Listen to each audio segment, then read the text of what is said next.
Welcome to another edition of the Miami Herald's Dolphins In Depth podcast. I am your host, Omar Kelly, Miami Herald, an overall good guy. And right now I'm bringing on one of South Florida's better good guys, one of the best good guys, Barry Jackson, to wrap up. And what shall we call our post-game review, Barry? What shall we call it? On second thought, give that some thought. We're going to get back to you on that. Well, thank you for the nice intro. And also, I think we all deserve a medal for sitting through nearly 50 incompletions last night, a game that seemed like it took 8.5 hours. That is the epitome of why a preseason game needs to be replaced by an 18th regular season game. Stop it, Barry. You're not an 18th regular season guy. And I know there were some good moments, and I know you need to give an opportunity to borderline NFL players to make teams. I get that. But all this can be done in 2 games. There's just no need to drag it out for 3. And last night it was like the refs were being paid for each penalty, like they were getting a stipend for each additional penalty they called. Football. This is the first time first time players are in real action. First time people are really actually being hit. There's going to be a lot of flags. I will say this. You're right. We are moving to 18 games. It's inevitable. But I think if the players don't get something worthwhile out of it, and I'll give you an example, the removal of franchise tags. If the NFL owners give up franchise tags for an 18th game, okay. 18 real games, 2 preseason games, it makes a little bit more sense. Right now, so many teams are putting more emphasis on the joint practices. And I understand why, because those are similar environments to game situations, but nobody gets hit. Nobody really gets taken to the ground. Your quarterback can't get hurt. When you watch that game last night, 20-13 victory, to me, the major takeaway is I walked away from that game saying, thank God nobody important really played, because how many 4 guys walked away injured? Imagine if game 2 against Washington. Obviously, McDaniel's going to give a lot of the starters some reps. I know it's necessary to give them game action, but I think everyone's going to be skittish next week after seeing the flood of injuries. We saw 2 Falcons injured, one in the joint practice, Rondale Moore, another one early last night that had to be carted off. So injuries are just part of the game. I know Dolphins fans are frustrated with the flood of injuries, but we both have to remind them that this is happening throughout the sport. It's not only the Dolphins. Yes, the Dolphins seem to have worse luck than some teams, especially late in the season, but this is not only a Dolphins thing. Now, as far as injuries that are brewing, no pun intended, the biggest one obviously is center Aaron Brewer, where McDaniel at least was kind enough last night to acknowledge he is week to week, which means probably going to miss multiple weeks. Question of whether he's back for the regular season opener. How concerned are you? And did Driscoll show you enough last night in terms of snapping competently and doing other things in a serviceable way to make you feel that they have enough between him and Eichenberg at center? You know, I hate that you put those 2 questions together, primarily because I would like to address them absolutely separately. But in regards to Mike McDaniel addressing the Aaron Brewer hand situation, it's not a break. That's good. A break is 4 to 6 weeks. It's not a break. However, it more than likely is going to be at least a 2-week situation. I don't know if this is 2 weeks where, let's say, his hand is in a cast or a controlled environment. He can't snap, but he can go work at guard and get a little bit of cross training. Or I don't know if this is a shelve him for 2-week situation. What it's going to do is it's going to force Liam Eichenberg to do what he doesn't want to do, which is go play center. And in fairness to Liam Eichenberg, you're playing center because you're probably the best option. And if something happens to Brewer in the season, you're going to become the new center. No matter how well you played at right guard, you're going to become the new center. Now, Liam's going to put on a brave face, and he's going to probably dislike this. He's going to say all the right things because Liam always says all the right things. He's going to dislike this because it's not going to give him opportunity to settle in and really make some progression at right guard. And I've just finished watching my film review. And, you know, Barry, I pay heavy attention to the trenches. Yes, and you're good at that. I walked away really excited about what I saw from Jack Driscoll. Now, he has not impressed me in training camp at all. 0. No impression. Now, there are some players where when the action is live and bodies are colliding and people are getting hit, they shine. Cam Wake, perfect example. Cam Wake, in his lengthy, accomplished, Ring of Honor worthy career, I would say you should even consider Cam Wake for the Hall of Fame. If you put his CFL numbers in there, and it's the Pro Football Hall of Fame, not the NFL Hall of Fame. Cam Wake, in his entire career with the Dolphins, might have impressed me once or twice in practice in 7-8 seasons. He just was not a practice player. Cam Wake was not going to impose violence on Juwan James. It just wasn't going to happen. Now, when you put him in a game, it was on. You get to know some players are like that and some players are not. Jack Driscoll was so unimpressive in training camp. I thought initially, this guy might be cut, might be Dan Feeney'd. In the game, I want him as a starter right now. I want him to spend the next 2 weeks as a starting right guard. I know Liam is going to – the starting center or the starting right guard, Omar? Starting right guard. Okay, so Driscoll starting right guard, Eichenberg at center filling in for Brewer. Okay, yeah, I'd be totally fine with that. That is what I want. Yeah, I wonder, though, in light of McDaniel saying that Lester Cotton, who started last night at right guard, has been phenomenal, I do wonder if they could instead opt for Cotton at right guard, Eichenberg at center, Driscoll first off the bench. It's any combination of those three. I'm with you. I would like to see more time invested in Driscoll at center just to see if he's competent in that role against Washington and in the joint practice with the Commanders on Thursday. So I think that's the way to go. But McDaniel's been talking up Cotton. No, thank you. Okay. Listen, Sean Harlow did an adequate job at center, and we're just trying to get to adequate. Are we not, Barry? Yes. I think just serviceable would suffice for now. So I think you can walk into this situation with Liam Eichenberg, Sean Harlow as the 1 and 2 center, and then Myers as the number 3 mop up duty time, and then really give Jack Driscoll a legit opportunity to settle into that starting right guard position. And Washington has a very good defensive tackle, and give him some. This is when the real players are going to play. It's going to be a real good test. He was not going against anybody of substance against the Falcons. So maybe my impressions of him, he was moving people. He was staying on his feet. He was closing out. He was closing out angles. He was creating running lanes for Jalen Wright. Everybody's like, "Oh, Jalen had a phenomenal performance." Well, Jalen had a phenomenal performance because he had some huge, massive holes from that line. So I want to see Driscoll as the starter. Now, obviously, it's about what Butch Barry wants to see, and maybe this is a great opportunity to see where we are with Lester Cotton.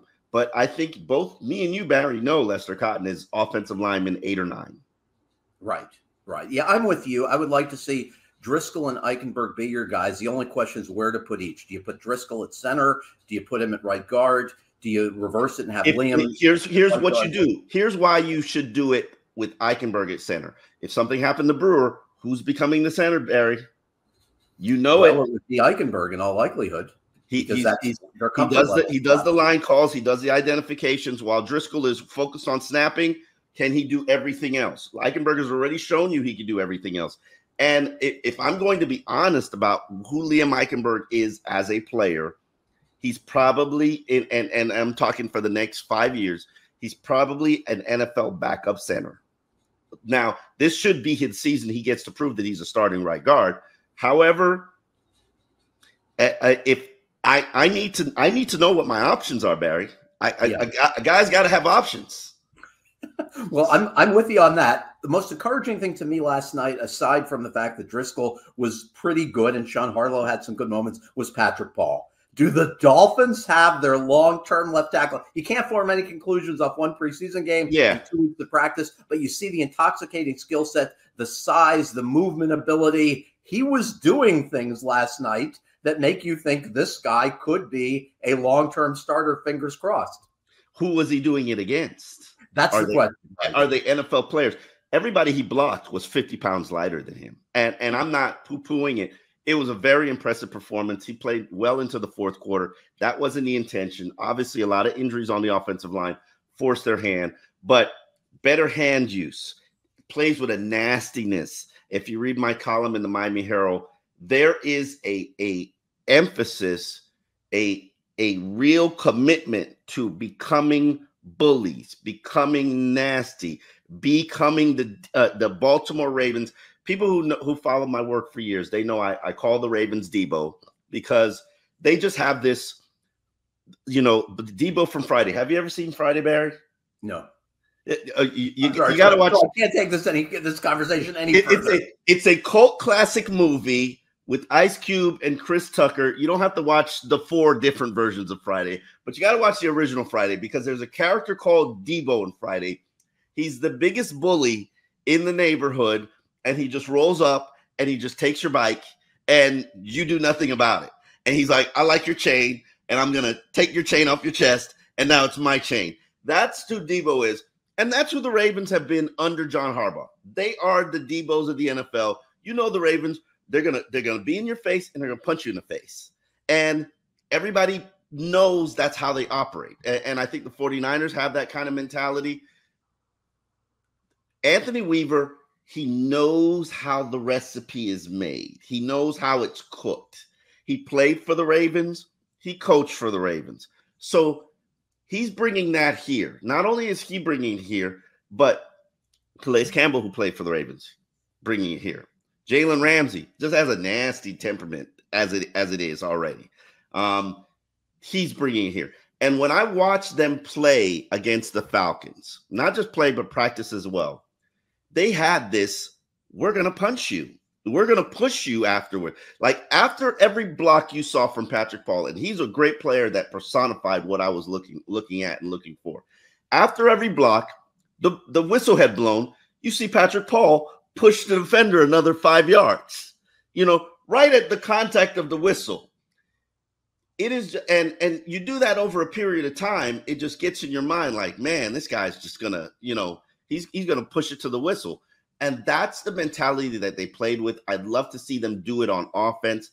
It's more of an adaptation for Mike McDaniel, but he does come from a team that does it with the 49ers and the run game focus. So hopefully they change this finesse and this soft mentality, and they adapted a little bit more. Jordan Poyer is another guy who addressed it and wants to change it.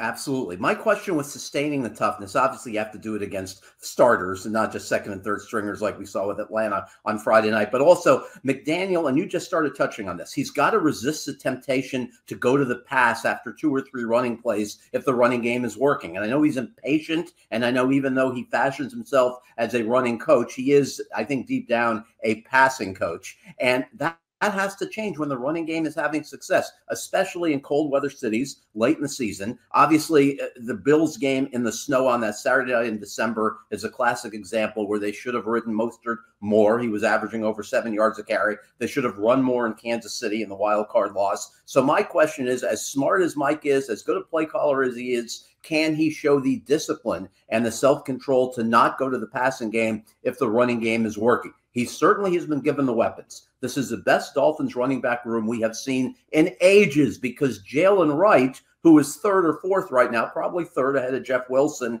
he has the skill set of being an NFL starter eventually, I think. So to be able to pound teams with Mostert, with Achane, with Wright, who is very much like Achane in the sense that he's not just a speed guy. We saw much more from Jalen Wright last night. We've seen it in training camp. And Wilson, obviously, who can wear you down.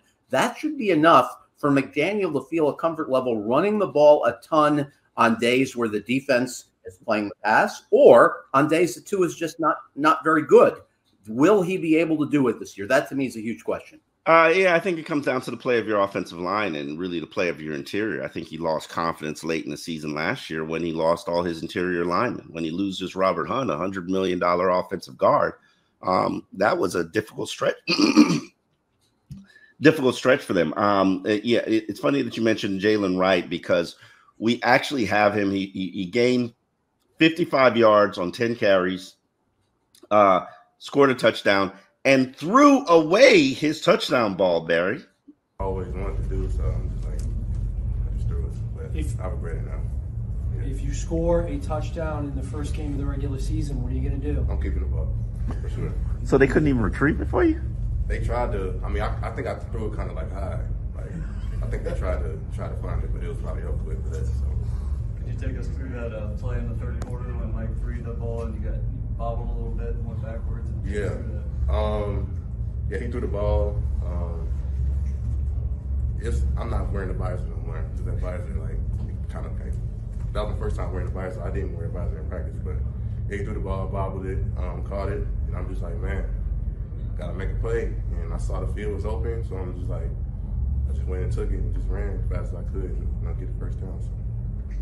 How would you describe your running style? I feel like I'm like explosive. I'm not somebody that's going to dance around in the hole. If I see a cut, I'm going to hit it. I'm with full speed. If I get in the open field, I mean, it's over with. I don't feel like nobody's catching me.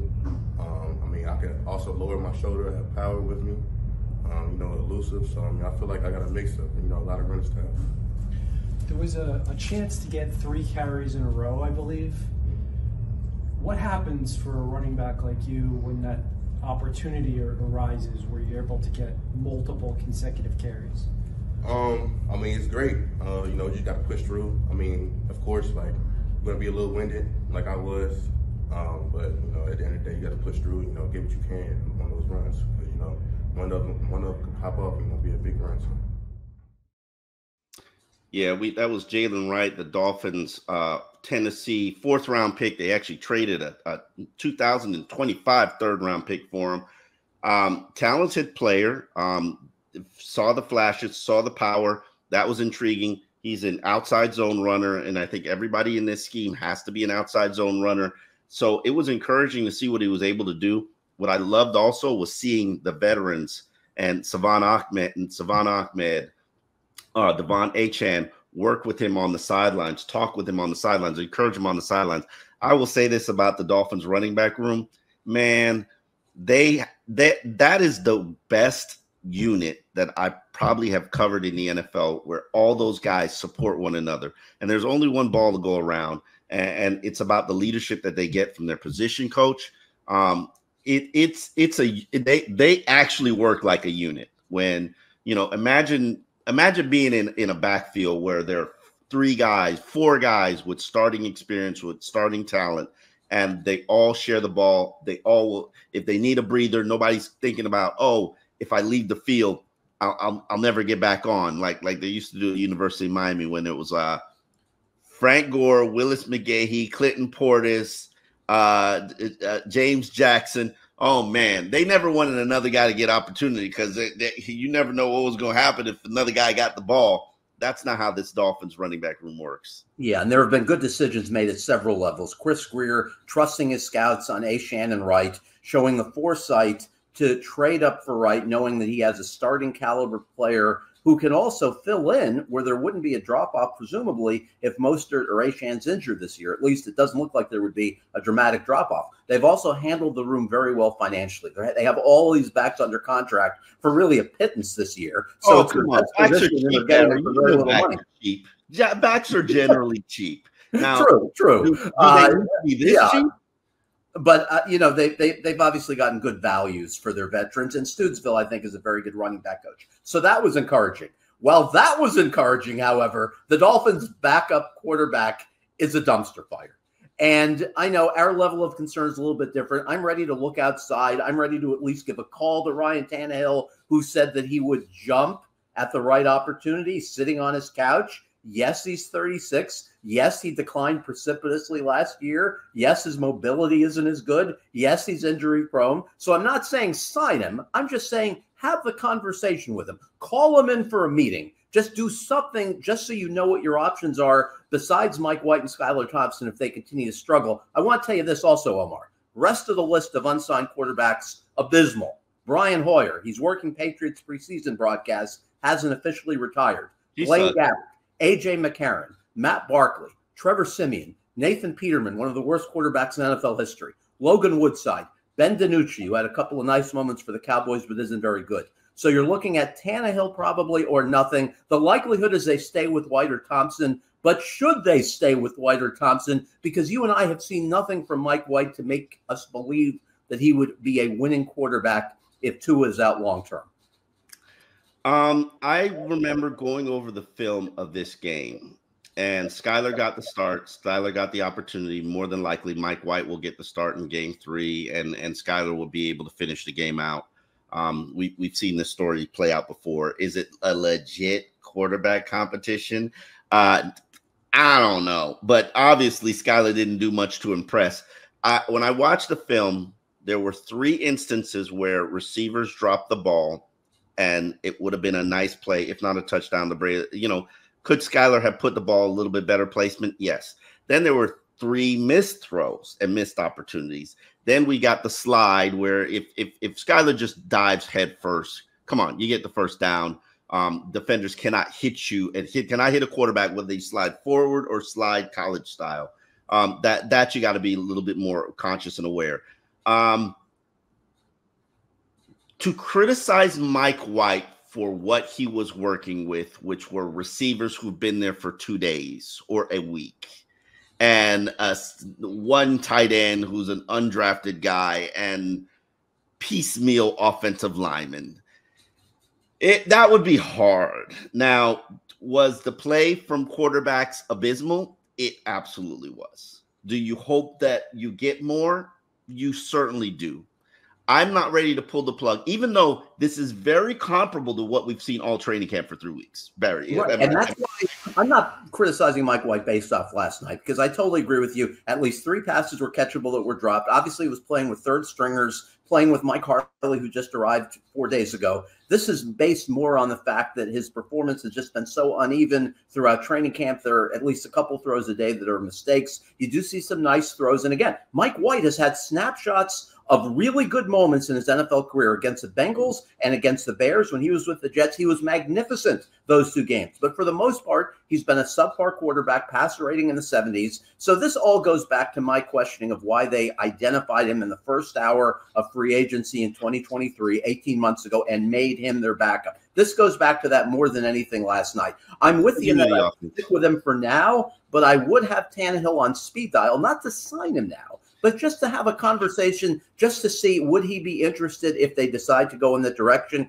I think the only way we have a new backup quarterback here this year, other than White or Thompson, would be if both are just abysmal the next 2 weeks. I mean, throwing 3 or 4 picks a game, awful in practice. I don't even think that's a possibility. Competition, Omar. I think it's a more legitimate competition. I don't even think that's a possibility, because they don't want to change the dynamics of their locker room, and they don't want to change the dynamics of who helps Tua get prepared for games, which is Mike White. Good point.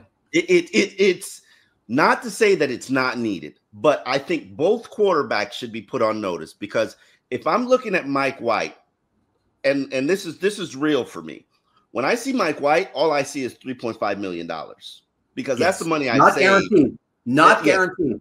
That's the money I save and get back if I release him, because I can tell you, I don't think there would be a noticeable, tangible difference whether Mike White is a starter, if something happened to Tua, or Skylar Thompson's a starter. I agree. So why am I spending $3.5 million when there is not a noticeable difference?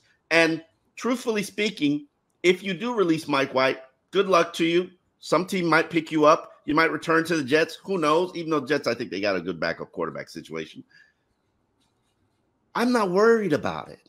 And he might be claimed. I know the Lions need a backup quarterback, but remember the rule change this year. You no longer have to keep 3 quarterbacks on your 53 to have the 3rd eligible on game day. Now, if he's on your practice squad, even if he's not been elevated, the quarterback who is on your practice squad and is not on your 53 can come into the game if your top 2 quarterbacks who are on your 53 are injured or ejected. Now, those 2 quarterbacks can't return if you use your practice squad quarterback, but there's no longer a great compelling reason to keep 3 quarterbacks on your 53. So the question is, if Skyler, who I believe is starting to get more of a legitimate chance, if he beats out White, and I think White would have to be dismal for Thompson to beat him out, then the question is, does White clear waivers? Would any team? Well, no team's going to claim him with the current contract, but they might sign to a lower money deal. Do you worry? Do you care? Do you care if anybody claims Mike White? It wouldn't matter, but you would need a 3rd quarterback on your practice squad. Ideally, Mike White, if Thompson beats him out, just because of lack of other options. So that would be something they would have to address if they decide to go with Thompson at number 2, save Mike White's $3.5 million salary. As Omar said, it's totally non-guaranteed. And one other thing to keep in mind on Mike White, as far as the finances go, which does enter into things, Mike White's cap hit is too high right now. It's $5.2 million. It would drop to $1.7 million in dead money if he's cut. So the Dolphins would save $3.5 million in real cash, and they would save some money as well as far as the cap hit. But I think you feel like we're wasting our time talking about this because you believe the Dolphins' backup quarterback is on the roster now, and I tend to think you're right. I don't think Ryan Tannehill, as you pointed out very accurately, it's trash out there. Ryan is the best of the quarterbacks that are out there. And unless he absolutely wants to be back in South Florida because maybe his kids loved it, he loves the schools, I'm not coming back here if I'm Ryan Tannehill. Now, should I have that conversation?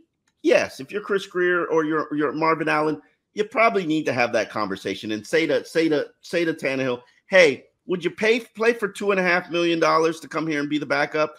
And if he says yes, then I start to consider my options and avenues. However, I don't think he is a very good fit for this scheme. Ideally, Tannehill has horrible pocket presence, and he's not a quick decision maker. So I don't know. I don't know if he's the answer. But then again, what I would like to do, Barry, is I'd like to let this situation play out. Let it become a legit competition. When I say legit, I mean a legit competition. And I evaluate every single damn snap from this point out forward. I don't make excuses about who they're working with. And then I keep the best performer. And if it happens to be Skyler, okay, I save $3.5 million. It happens to be Mike White, okay, I cut Skyler and put him on waivers, possibly lose him. But then on top of that, I am claiming somebody's damn quarterback. I am starting fresh because I don't have a future with either of these guys based on what I'm seeing right now. I love that idea.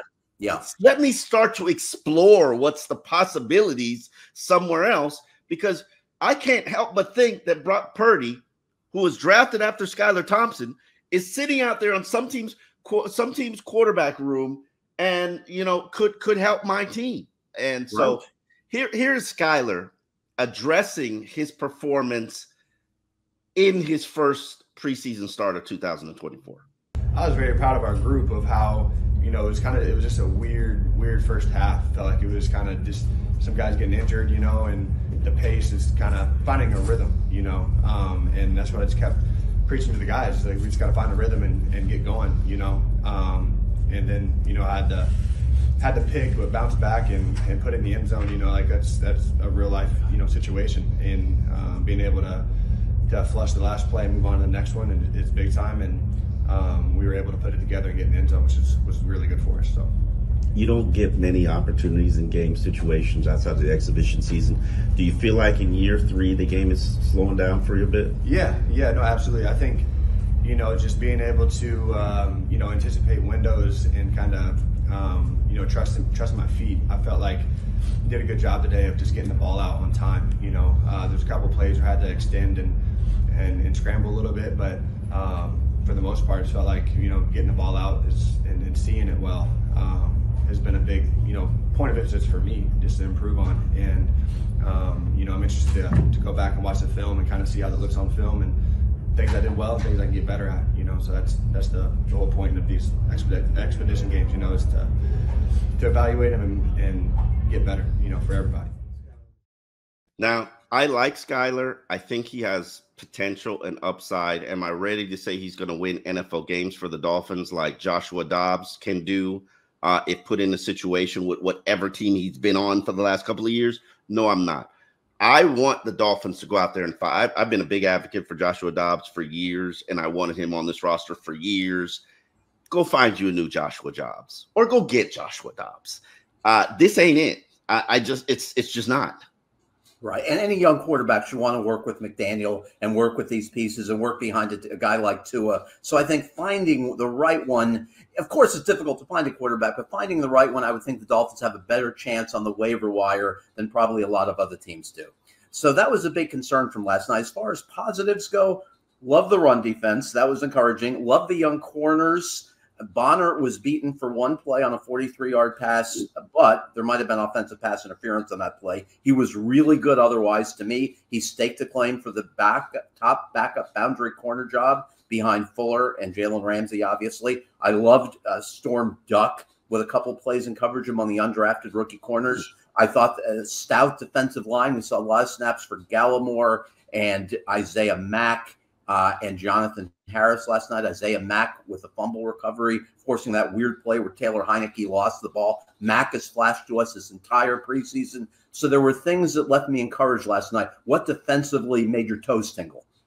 Deshaun Hand. I think he's a star. I think he was one of the few starting caliber players who was out there. Him and Quentin Bell. I mean, there were players there that were prominent role. Marcus May played a significant amount of snaps. That's Rick Riley played 18 snaps. Elijah Campbell played a dozen. Yeah. So there were players that were out there that were playing. I liked what I saw from Chris Brooks. I still have a little bit of mystery or misunderstanding in terms of what could happen. Right now, he's on my practice squad. Some team claims him. Great for Chris. That doesn't end our road together. Channing Tindall showed up. Yeah, had the only sack of the game. What about Patrick McMorris, a guy who came out of nowhere last night? The rookie draft pick showed a physicality in the run game, 8 tackles, 2 tackles for loss, 38 snaps last night. They were impactful 38 snaps. You know how he'll impress me last night. You know how he'll impress me? Be a head buster on special teams. Yes. I will say this. Special team, nobody knew what to expect from this whole kickoff situation, and it's new and it's interesting. They changed kickoff so many times because there's so many opportunities for risk of injury. Like, that looks pretty damn dangerous to me. It's less dangerous, and you can't put Tyreek or Jalen out there. It's out of the question. It's absolutely, yeah, it's absolutely out of the question. Tyreek or Jalen are out. I'm only putting a running back in there. Like, Chris Brooks would be my kickoff returner, because it looks like you're like, whoever's fielding the ball, like, you're a dead man walking. Like, it's so many. Berrios will probably keep the job. And I know you mentioned Chris Brooks. Do you like Malik Washington in the role? He obviously bobbled the first punt last night, but he's got some elusiveness. I think there's upside there with him as a returner. No? Maybe. I don't know, Barry. I'm all over the place on Malik Washington. I just don't see the appeal that a lot of people have about him. He reminds me a lot about like Devon Best, where it's Devon just Best you mentioned, yeah. Not that quick. He's got a little elusiveness. It's not that quick. Super fast. Yeah. Yes. It's just okay. Now you gotta start catching like Devon Best. And I think that the hands have to be a little bit more reliable, a little bit more secure. Love to see. He's a slot for me, and I would have him serve as Braxton Berrios' understudy all of his rookie season. I'm sorry, talent-wise, and I know this is going to be upsetting to Dolphin fan, but he hasn't shown me what Eric Uzukama has shown me throughout his mediocre NFL career. So there's ability there with Eric Uzukama. Washington, it's like, there's talent, but I know Uzukama has ability. Can we pull it out? I don't know. But I'd rather stick with the guy who has more upside physically. Yeah, and the Washington best play last night was a 21-yard run on the end around. So it's funny, as a common Washington so far have done their best work on running plays. But to me, how they handle that 6th receiver job is going to be interesting. Malik Washington is going to be on your team, whether he's on the 53, whether he's stashed on IR. You're going to keep him this year. Okay. Yeah, I think he'll be your 6th. I think they'll figure out something to do with Uzukama, maybe with IR. Well, Obviously, you think they stash Uzukama, keep Malik, and then maybe flip-flop it? Very conceivably, right, based on whether they feel like Uzukama is going to be able to help them this year. They've offered a little bit of clarity on some injuries, like with Brewer. They've told us week to week. With Jordan Brooks, they said sooner rather than later. Uzukama is one guy they're intentionally not telling us anything about. All they'll say is it's not the neck injury from last year, but I think that's being intentionally vague and mysterious just to preserve the chance to maybe IR him again so they don't altogether give up on him going into year 3. Or injury, or have to pay an injury settlement because if they waive him and he's injured. He's going to have an injury settlement. So, yes, there's a lot of mystery and intrigue there with Eric Uzukama. I know people are so intrigued by Malik Washington. I'm not intrigued enough to abandon Eric Uzukama for Malik Washington at this point. I'm just not. Yeah. I'm with you, but I think they could IR Uzukama, or at least do something with him just to keep him in the building. We'll see if we see him back on the field. And now there's an injury situation at tight end at the bottom of the tight end room, just like there is at the bottom of the wide receiver room, where Tanner Conner was grimacing in pain last night after having a terrific night, 3 catches for 70 yards. He's had a very good camp. So we'll see the severity of his injury. Jody Fortson had 1 catch last night, then left without his helmet, looked like a head injury. As it turned out, it was just a stinger. So I think there's competition there. If Connor is healthy, there's competition between those two for the number 4 tight end job, or they could find a tight end on waivers. What's clear is Julian Hill's on the team. Didn't even play last night. He's your 3rd tight end, so that much we know. Yeah, absolutely. Julian Hill is I don't think that was ever a question. The Dolphins have a higher opinion of Julian Hill than their entire fan base does. So let's get into the Washington week. Barry, I'm going to throw some questions at you. Is this the week Odell Beckham Jr. plays? Oh, I would hope. We've seen him running around on the sideline. I don't think he would actually play in the game. The question is, does he come off PUP? I think it looks like, from what we can tell, he's close. But then again, are they just going to continue nursing him? And I don't say babying in a negative way, but are they going to continue protecting him from himself, as McDaniel would say? But it's time for him to get snaps on the field with Tua. I think we all know chemistry with Tua. Absolutely. Yes. Now let's move on to the next guy. Teron Armstead. Do we take Bubble Boy out of the bubble wrapping? Does he come out of cellophane? I would say maybe throw him out in the joint practice on Thursday. Remember, there's only 1 joint practice with Washington. No, I don't. No. I'm not. Okay. I want Teron to practice. Maybe I'll have him do one-on-ones. I remember vividly being in Houston, and the first snap of joint practice against Houston, Teron's foot, Yeah, you're right. Season's in jeopardy. Okay, I said corrected. Don't use him. Keep him bubble wrap. Maybe have him do some individual drills. He's been doing some individual drills. He just hasn't been doing teamwork. That's probably the best approach. Try to preserve him until the regular season. Okay, I'm with you on that. You've convinced me. Isaiah Wynn. Now, Mike McDaniel addressed it, and he interestingly called it a gray area, where basically gray happens to be my favorite color, Barry, and that's because gray is a mystery. And Isaiah Wynn is now a gray mystery. Is he going to begin the season on PUP? My goodness, what the heck happened with that quadricep? Did he just have some terrible setback? But it's odd in that, I'm glad you asked about him last night. It's odd in that McDaniel gave no indication he's close to returning. He did tell us, I'll let you know when he's close. Yeah, he said, I'll let you know when he's close. August. Right. And if they knew that he was not going to be back potentially in time for the regular season opener, why was another guard not signed? And I don't mean another journeyman guard. I mean, why was not another legitimate guard signed? I guess probably a function of their faith in Rob Jones. It has to be a setback, Barry. I'm dying to actually see Isaiah Wynn, because I haven't seen him in probably 3 weeks. Right. No, I've seen him once. Going inside the building with Teron, I have no idea what he looks like. I don't know if he's conditioning. Why is he not watching practice? I don't know. I think he begins the season on the PUP.